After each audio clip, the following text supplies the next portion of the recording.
एक बार की बात है जब डॉक्टर अंबेडकर वकालत कर रहे थे। अदालत में एक मुकदमा चल रहा था।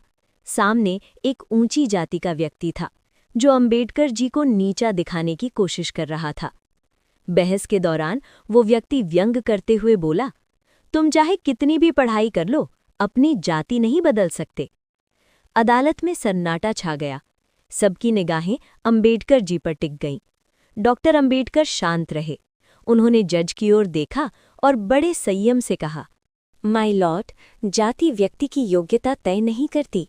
यदि ऐसा होता तो शिक्षा और न्यायालय की कोई आवश्यकता ही ना होती। उनकी आवाज में आत्मविश्वास था, तर्क में मजबूती थी और शब्दों में सच्चाई। जज ने भी उस व्यक्ति को फटकार लगाई और कहा कि अदालत में इस प्रकार की टिप्पणी अस्वीकार्य है। मुकदमे के अंत में फैसला अंबेडकर जी के पक्ष में आया, लेकिन उस दिन असली जीत सिर्फ केस की नहीं थी, वो आत्मसम्मान, शिक्षा और समानता की जीत थी। अगली कहानी सुने। एक बार की बात है, बम्बई की एक अदालत में एक महत्वपूर्ण केस चल रहा था। मामला एक दलित युवक के साथ हुए अन्याय का था। समाज के प्रभावशाली लोग उस युवक के खिलाफ खड़े थे। डॉक्टर अंबेडकर उसकी ओर से वकालत कर रहे थे। अदालत खचाखच भरी थी, माहौल तनावपूर्ण था।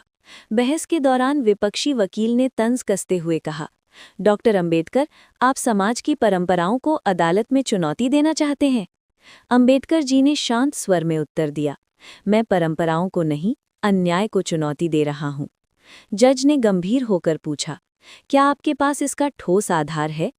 अंबेडकर जी ने संविधान, कानून और मानवाधिकार के सिद्धांतों का हवाला देते हुए लंबी दलील दी।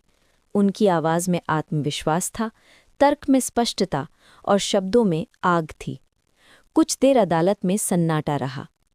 फिर जज ने कहा, अदालत परंपरा से नहीं, न्याय से चलती है और इस मामले में न्याय वादी के पक्ष में है। फैसला दलित युवक के हक में आया। अदालत के बाहर युवक की आंखों में आंसू थे। उसने कहा, बाबा साहिब, आज पहली बार लगा कि कानून भी हमारा है।